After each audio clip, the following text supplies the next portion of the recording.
लावलेला काय सांगा? हे खरं आहे की काँग्रेसने जे उमेदवार दिलेला आहे हा खरं म्हणजे गडचिरोली चिमूर लोकसभा क्षेत्रातील उमेदवार नाही आहे।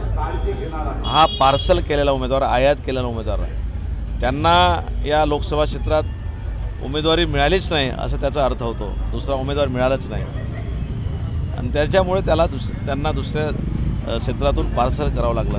या उमेदवाराचं मत या लोकसभा क्षेत्रात नाही आहे, मतदारच नाही ह्या क्षेत्रातले।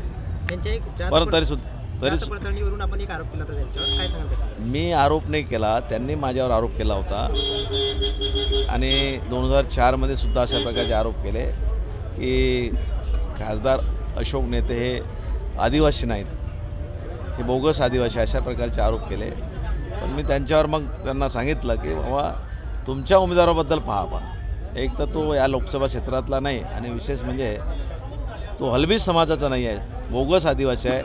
आणि कालच एका सुशील कोहाड या नावाच्या व्यक्तीने त्याच्यावर पत्रकार परिषद घेऊन आरोप केलेले आहे की हा उमेदवार, काँग्रेसचा उमेदवार हा हलबी समाजाचा नाही आहे, आदिवासी नाही आहे, हा राजपूत आहे आणि राजपूत जो हा समाज हा आदिवासीमध्ये येतच नाही, त्याच्यामुळे हा बोगस समाज आहे।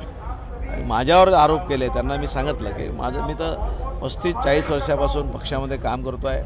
4 टर्म मी आमदारकी लढवली, 2 वेळा निवडून आलो, त्यानंतर 3 वेळा खासदारकी लढवली मी, 2 टर्म मी निवडून आलो, आता परत 4थ्यांदा मला पक्षाने उमेदवारी दिलेली आहे। आणि अशा प्रकारचा आरोप करणं हे बिनबुडाचं आहे, याला काही तथ्य नाही आणि केवळ त्यांचं एकच काम आहे आता निवडणूक आल्या की अशा प्रकारचे आरोप करणं। 2004 मध्ये सुद्धा अशा प्रकारचे त्यांनी आरोप केले होते। माझ्याकडे सर्टिफिकेट आहे, खरं म्हणजे ओरिजिनल सर्टिफिकेट, माझ्याकडे कास्ट सर्टिफिकेट आहे, जात वैधता प्रमाणपत्र आहे आणि जात वैधता प्रमाणपत्र आणि कास्ट सर्टिफिकेट हे केवळ त्यालाच मिळते ज्याच्याकडे पुरावा आहे, पाठपुरावा आहे। 2019च्या याच्यानुसार त्याच्याकडे पुरावा असावा लागतो, शासन दरबारी त्याच्याकडे पुरावा असावा लागतो तर तो कोणत्या समाजाचा आहे, ज्या समाजाचा असेल त्यालाच सर्टिफिकेट मिळते आणि त्यानुसारच मग कास्ट सर्टिफिकेट आणि व्हॅलिडिटी प्रमाणपत्र काढता येते। पण त्यांचाच उमेदवार हा बोगस आहे तर काय माझ्यावर आरोप करणार आहे?